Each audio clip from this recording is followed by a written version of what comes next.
श्रीमद् भागवत गीता प्राचीनतम आध्यात्मिक ग्रंथ है। यह वो ग्रंथ है जिसके सर्वाधिक अनुवाद हुए हैं। सबसे ज़्यादा टीकाएँ श्रीमद् भागवत गीता पर ही प्रकाशित हुई हैं। श्रीमद् भागवत गीता भगवान कृष्ण और अर्जुन के बीच का संवाद है। पांडव सेना और कौरव सेना दोनों युद्ध के लिए धर्मभूमि कुरुक्षेत्र भारत में इकट्ठी हुई थी।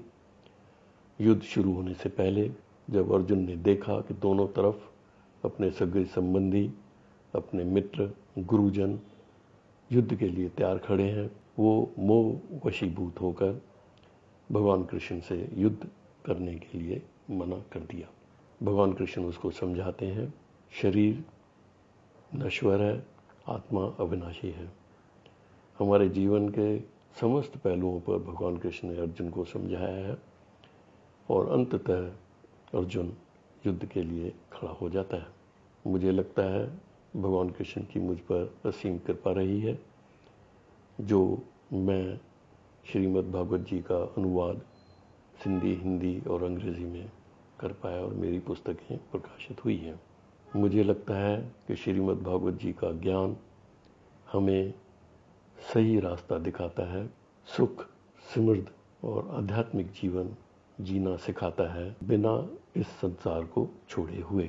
आज जब हम मूल्यों को भूलकर शारीरिक सुख सुविधाओं के पीछे दौड़ रहे हैं और गलत रास्ते अपना रहे हैं, चरित्र हनन हो रहा है और हम यह भी देख रहे हैं कि संसार परमाणु युद्ध की ओर तेजी से बढ़ रहा है। ऐसे में मुझे लगता है श्रीमद् भागवत जी का ज्ञान समस्त प्राणियों को सही राह दिखाकर सुखी जीवन व्यतीत करना सिखा सकता है। मैं आप सबसे प्रार्थना करूंगा कि हम अपने चिर परिचित, अपने सगे संबंधी मित्रों को श्रीमद् भागवत जी का अध्ययन करने के लिए, ज्ञान ग्रहण करने के लिए प्रेरित करें ताकि वे भी अपना सुखी समृद्ध जीवन जी सकें। धन्यवाद। मैं आपके सामने श्रीमद् भागवत जी का एक एक अध्याय प्रस्तुत कर रहा हूँ। 11वां अध्याय विश्व रूप दर्शन योग। अर्जुन ने कहा, आपने मुझ पर कृपा कर परम गोपनीय आध्यात्मिक ज्ञान दिया है, जिसे सुनकर समझकर मेरा मोह और अज्ञान दूर हो गया है। हे कमल नयन, मैंने समस्त प्राणियों की उत्पत्ति तथा प्रलय को आपसे सुना है। आपकी अविनाशी महिमा का वर्णन भी विस्तार से सुना है। हे परमेश्वर, आप अपने को जैसा कहते हैं ठीक ऐसा ही मैं मानता हूँ, परंतु हे पुरुषोत्तम, मैं आपका ज्ञान, ऐश्वर्य, शक्ति, बल, वीर्य, तेज युक्त रूप देखना चाहता हूँ। हे प्रभु, यदि आप उचित और उस रूप को देखने में मुझे समर्थ मानते हैं तो योगेश्वर, आप कृपा करके मुझे अपने उस अविनाशी विश्व रूप में दर्शन दीजिए। श्री भगवान बोले, हे पार्थ, अब तू मेरे सैकड़ों हजारों नाना प्रकार के रूपों को देख और नाना वर्ण तथा नाना आकृति वाले अलौकिक रूपों को देख। हे भरत श्रेष्ठ अर्जुन, अदिति के 12 पुत्रों को, 8 वसुओं को, 11 रुद्रों को मुझ में देख। दोनों अश्विनी कुमार 49 मारुतों को भी मुझ में देख। किसी के द्वारा न देखे गए अनेक आश्चर्यजनक रूप भी देख। हे अर्जुन, तू मेरे शरीर में चर अचर सृष्टि सहित संपूर्ण ब्रह्मांड को देख और अन्य कुछ भी जो तू देखना चाहता है वो भी देख, किंतु तू अपनी आंखों से मेरे इस रूप को देखने में असमर्थ है।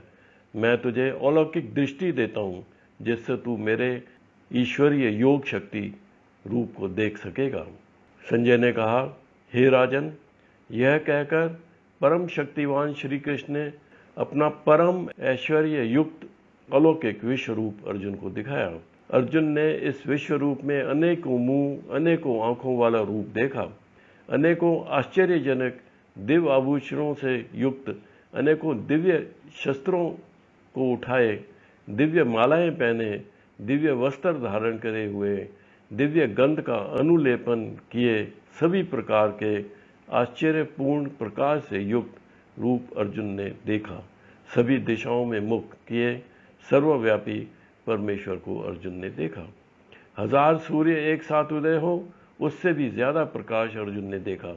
अर्जुन ने शायद ही पहले कभी सर्वव्यापी परमेश्वर के रूप समान चमकता हुआ कुछ देखा था।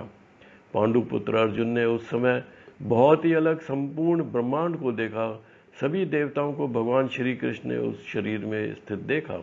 तब अर्जुन का शरीर आश्चर्यचकित हर्ष से रोमांचित हो गया और सिर झुकाकर प्रणाम कर हाथ जोड़कर प्रार्थना कर अर्जुन ने कहा, हे भगवान श्री कृष्ण, मैं आपके शरीर में समस्त देवताओं को एक साथ देख रहा हूँ तथा अनेकों विश्व रूप प्राणियों को एक साथ देख रहा हूँ। कमल के आसन पर बैठे ब्रह्मा जी को देख रहा हूँ, शिव जी को, समस्त ऋषियों को, दिव्य सर्पों को भी देख रहा हूँ। हे विश्वेश्वर, मैं आपके शरीर में अनेकों हाथ, पेट, मुख और आंखें देख रहा हूँ तथा चारों ओर से आपके असंख्य रूपों को देख रहा हूँ। हे विश्वरूप, न तो आपका अंत, न मध्य, न आदि ही देख पा रहा हूँ। मैं आपको चारों ओर से मुकुट पहने गदा धारण किए देख रहा हूँ और चक्र सहित अपार तेज से प्रकाशित आपका रूप देख रहा हूँ। आपके रूप को सभी ओर से अग्नि के समान जलता देख रहा हूँ। सूर्य समान चमकने वाले प्रकाश को कठिनता से देख पा रहा हूँ। हे भगवान, जानने योग्य परब्रह्म परमात्मा आप ही हैं। इस जगत के परम आधार आप ही हैं। अविनाशी सनातन धर्म के पालक आप ही हैं और मेरी समझ से अविनाशी सनातन पुरुष भी आप ही हैं। आप अनादि अनंत मध्य रहते हैं। आपकी मैं महिमा देख रहा हूँ। मैं आपकी असंख्य भुजाएं, चंद्र और सूर्य आपकी आंखें देख रहा हूँ। आपके मुख से जलती हुई अग्नि सा तेज देख रहा हूँ और उसके कारण इस संसार को तपते हुए देख रहा हूँ। हे महापुरुष, संपूर्ण आकाश से लेकर पृथ्वी तक केवल आपको देख रहा हूँ। अकेले आप ही सभी दिशाओं में व्याप्त हैं। मैं ये देख पा रहा हूँ। आपके इस भयंकर रूप को देखकर तीनों लोग भयभीत होते देख रहा हूँ।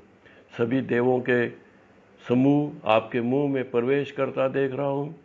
कुछ को भयभीत हो हाथ जोड़कर आपका गुणगान करते देख रहा हूँ। मैं ऋषिगण और सिद्धों के समूह को कल्याण हो कहते देख रहा हूँ। उत्तम वैदिक मंत्रों द्वारा आपकी स्तुति करते हुए देख रहा हूँ। आश्चर्यचकित हो शिव के रूप आदित्य गण आपको देख रहे हैं। सभी वसु, सभी साध्य गण, संपूर्ण विश्व के देवता आपको देख रहे हैं। दोनों अश्वनी कुमार तथा समस्त मारुत गण आपको देख रहे हैं। पितरों का समूह, सब गंधर्व, सभी यक्ष, सब राक्षस आपको देख रहे हैं। सिद्धों के समूह और सब आश्चर्यचकित होकर आपको देख रहे हैं। हे महाभाव, सभी व्याकुल हो रहे हैं। आपके अनेकों मुख, आंखें, हाथ देखकर, आपके अनेकों जंघा, अनेकों पैर, अनेकों पेट, अनेकों दांत देखकर सब व्याकुल हो रहे हैं। जैसे सब आपके भयभीत करने वाले विराट रूप को देखकर व्याकुल हो रहे हैं, वैसे ही मैं भी व्याकुल हो रहा हूँ आपके इस रूप को देखकर। हे विष्णु, मेरा मन भयभीत हो रहा है। आपका आकाश को स्पर्श करता रूप देखकर, अनेकों प्रकाशमान रंगों से युक्त आपको फैला हुआ देखकर मैं भयभीत हो रहा हूँ। आपकी चमकती हुई बड़ी बड़ी आंखें देखकर, इस रूप को देखकर मैं धैर्य और शांति नहीं प्राप्त कर पा रहा हूँ। आपकी दाढ़ों के कारण विकराल और भयभीत करने वाला रूप और प्रलय काल की अग्नि के समान आपके मुखों को देखकर मैं आपकी न तो कोई दिशा जान पा रहा हूँ, न ही सुख पा रहा हूँ। इसलिए हे देवेश, हे जगनिवास, आप प्रसन्न हो जाइए। आपके भयानक दांतों वाले विकराल मुख में सब तेजी से जा रहे हैं। धृतराष्ट्र के सभी पुत्र, उनके समस्त सहायक वीर राजा जा रहे हैं तथा पितामह भीष्म, द्रोणाचार्य, सूतपुत्र कर्ण भी तेजी से जा रहे हैं और हमारे पक्ष के भी प्रधान योद्धा भी आपके मुखों में जा रहे हैं। मैं कुछ को दांतों के दोनों सिरों के बीच फंसता हुआ देख रहा हूँ। जैसे नदियाँ और जल धाराएं बड़े वेग से समुद्र में प्रवेश करती हैं, वैसे ही योद्धा आपके आग उगलते हुए मुखों में प्रवेश कर रहे हैं।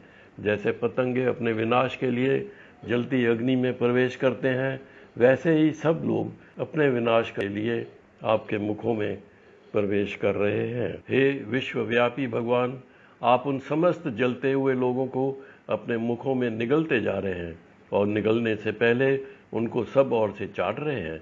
भयंकर तेज प्रकाश की किरणों से सारा ब्रह्मांड झुलस रहा है।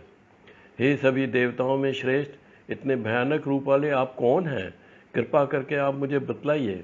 मैं आपको नमस्कार करता हूँ, आप मुझसे प्रसन्न हो जाइए। मैं मानता हूँ आप ही निश्चित रूप से आदि भगवान हैं। मैं आपकी प्रवृत्ति नहीं जानता, मैं आपको विशेष रूप से जानना चाहता हूँ। हे श्री भगवान ने कहा, मैं संपूर्ण संसार का नष्ट करने वाला महाकाल हूँ। मैं इन समस्त प्राणियों का नाश करने के लिए प्रकट हुआ हूँ। तू युद्ध न करे तो भी विपक्षी पक्ष के योद्धाओं का मरना निश्चित है। हे सव्यसाची, इसलिए तू खड़ा हो और यश को प्राप्त करने के लिए युद्ध कर और शत्रुओं को जीतकर सुख संपन्न राज्य का भोग कर। सभी मेरे द्वारा मारे जा चुके हैं, इसका कारण बनने के लिए तू युद्ध कर। द्रोण, भीष्म, जयद्रथ, कर्ण और अन्य योद्धाओं को मार दिया है मैंने। तू बिना किसी भय से विचलित हुए मार इन मरे हुए योद्धाओं को। यह युद्ध तू ही निश्चित रूप से जीतेगा, सब शत्रुओं को मारकर तू ही जीतेगा। संजय ने कहा। भगवान के वचनों को सुनकर अर्जुन ने हाथ जोड़कर नमस्कार किया, फिर अत्यंत भय से कांप प्रणाम कर श्री कृष्ण से गदगद हो बोला, हे अंतर्यामिन, जगत अति हर्षित हो रहा है आपके नाम, गुण और प्रभाव के कीर्तन से। जगत आपके नाम के गुणगान से अनुराग को भी प्राप्त हो रहा है तथा आपके भय से राक्षस अलग अलग दिशाओं में भाग रहे हैं और सभी सिद्ध पुरुष आपको भक्ति भाव से नमस्कार कर रहे हैं। हे महात्मा, यह सभी श्रेष्ठ जन क्यों न नमस्कार करें आपको, क्योंकि आप ही तो ब्रह्मा को उत्पन्न करने वाले हैं। हे अनंत, हे देवादिदेव, हे जगत के आश्रय अविनाशी आप हैं। समस्त कारणों के मूल कारण और परम तत्व भी आप ही हैं। आदिदेव सनातन पुरुष, इस संसार के परम आश्चर्य आप हैं। आप जानने योग्य तथा जानने वाले हैं। परम धाम भी आप हैं। आप ही इस संसार में अनंत रूपों में व्याप्त हैं। वायु, यम, अग्नि, वरुण, चंद्रमा हैं। आप सभी प्राणियों के पिता ब्रह्मा और ब्रह्मा के पिता भी आप ही हैं। आपको बारंबार नमस्कार, आपको हजारों बार नमस्कार, नमस्कार हो, आपको बार बार नमस्कार करता हूँ। हे असीम शक्तिमान, आपके सामने और आपके पीछे और सब ओर से आपको नमस्कार। आप सब कुछ हैं, अनंत पराक्रम के स्वामी हैं, आपको नमस्कार। आप ही से समस्त संसार है, आप ही सब कुछ हैं, आपको नमस्कार। आपके इस प्रभाव को न जानते हुए अपना सखा माना मैंने।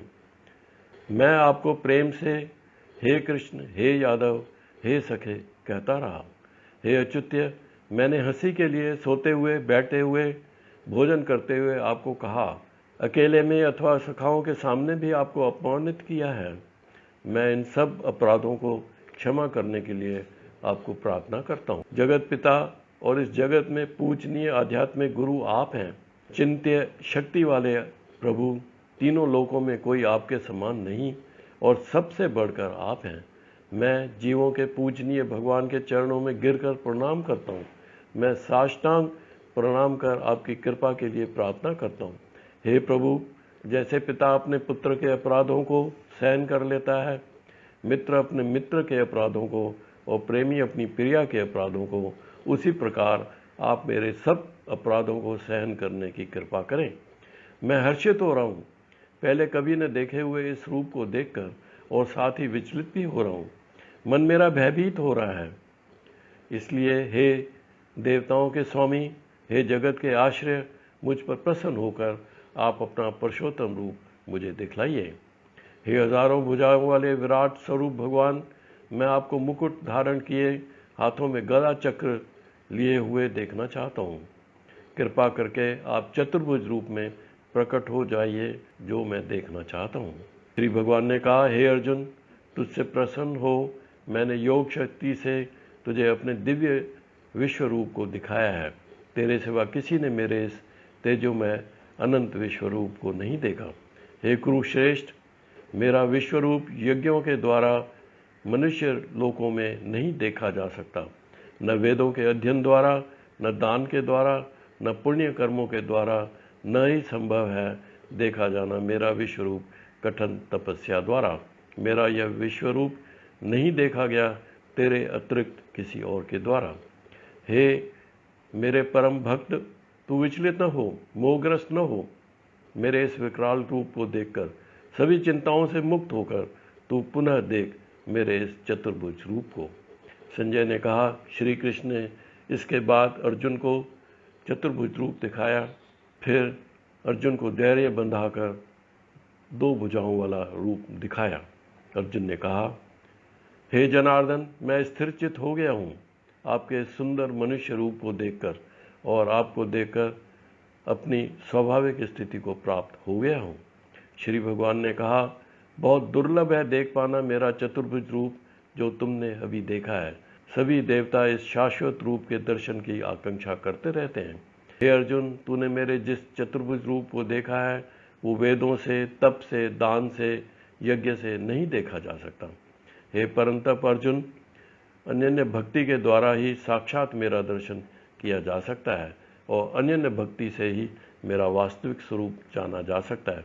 हे पांडुपुत्र, जो केवल मेरी शरण होकर मेरे लिए कर्तव्य कर्मों को करता है, मेरी भक्ति में स्थित रहकर सभी कामनाओं से मुक्त रहता है और समस्त प्राणियों से मैत्री भाव रखता है, वो निश्चित ओम तत्सत श्रीमद् भगवद गीता उपनिषद ब्रह्म विद्या अंतर्गत योग शास्त्र में श्री कृष्ण अर्जुन संवाद का विश्व दर्शन योग नामक 11वां अध्याय समाप्त हुआ।